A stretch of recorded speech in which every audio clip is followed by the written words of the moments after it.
케이스는 어떤 거냐면 매일 술을 드시는 분이에요. 140kg 환자를 이제 시술도 하고 이러는데 3번 정도 하지 말라고 거절하다가 결국 코를 했거든요.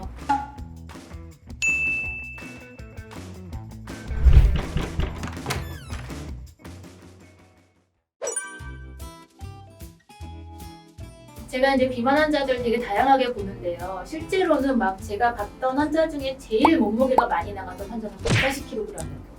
140kg 환자를 이제 시술도 하고 이러는데 그분은 누우시면 침대 밖으로 배가 내려오는 거예요. 이런 환자들 볼 때도 사실은 좀 많이 힘들고, 근데 그 환자는 한 110kg까지 30kg 정도 빼고 더 이상 빼면 약간 목숨의 위험을 느낄 수도 있겠다 해서 일단 지금은 종료하고 유지한 다음에 다시 2차로 할 예정이거든요. 그런 환자들도 있고, 또 생각나는 환자분은 일본에서 제과제빵 하시던 분인데 한 115kg 이 정도 됐었어요. 근데 코로나 딱 터지면서 일본이 우리나라보다 조금 더 심했잖아요. 아예 밖을 못 나가고 계속 집에서 배달 음식을 시켜 먹고 하니까 살이 점점 더 찌고, 그러다 결국 당뇨로 잡고 결국에는 우울감까지 있어서 결국에는 제과제빵 일을 하지 못하고 한국으로 다시 오셨던 경우도 있거든요. 그 환자분은 115kg이었는데 한 3달에 95 이렇게 살을 빼서 지금은 일본에 계세요. 오사카에 계셔서 제가 오사카 가면은 꼭 연락하기로 했는데 제가 오사카를 못 나가서 연락을 못 드리고 있는 케이스도 있고요. 또 제일 힘든 케이스는 어떤 거냐면 매일 술을 드시는 분들. 술을 먹는다는 건 술만 마시는 건 아니잖아요.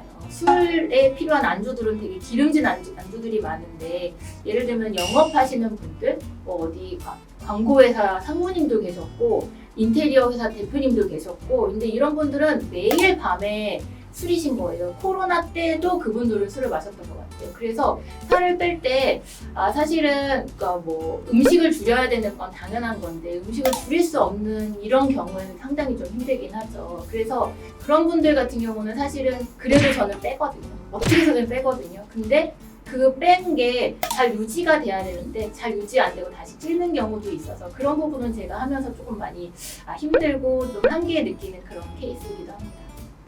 비만 말고 제가 또 이제 뿌띠 시술도 많이 하고 있잖아요. 제가 이제 가장 많이 하고 있는 뿌띠 시술이 코 높이는 거랑 팔자 시술, 팔자 요 라인 업되는 거거든요. 근데 사실은 제가 저희 병원 이름을 지을 때, 그리고 이제 제가 제일 많이 듣는 얘기가 좀 그런데 신의 손이다 뭐 이런 얘기를 많이 듣는데, 그 신의 손이다를 많이 듣는 가장 첫 번째 시술이 코 시술이거든요.